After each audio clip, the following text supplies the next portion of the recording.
கோலி talk Kollywood news. Baahubali படத்துல நடிக்க கொலையும் செய்வேன் தமன்னா. பாகுபலி படத்துல நடிக்க உயிரை கொடுப்பேன், தேவைப்பட்ட கொலையும் செய்வேன்னு நடிகை தமன்னா தெரிவிச்சிருக்காங்க. பாலிவுட் டோலிவுட் படங்கள்ல நடிச்சிடும் தமன்னாவோட மார்க்கெட் சரிஞ்ச போதுதான் அவங்களுக்கு ராஜமௌலியோட இயக்கத்துல பாகுபலி படத்துல நடிக்க வாய்ப்பு கிடைச்சது. இந்த நிலையில பாகுபலி பத்தி தமன்னா சொல்லும் பொழுது, என் கெரியர் ரொம்பவும் மோசமா இருந்த நேரத்துல, பல தோல்விகளை சந்திச்ச நேரத்துல பாகுபலி படத்துல நடிக்கும் வாய்ப்பு என்னை தேடி வந்தது. அது ஒரு கனவு மாதிரி இருந்தது.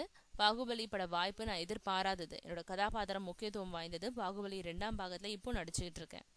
பாகுபலி 2 படத்தோட படப்பிடிப்பு இந்த மாதம் முடிஞ்சிடும். பாகுபலி படத்துல நடிக்க உயிரை கொடுப்பேன், ஏன் தேவைப்பட்டா கொலையும் செய்வேன்.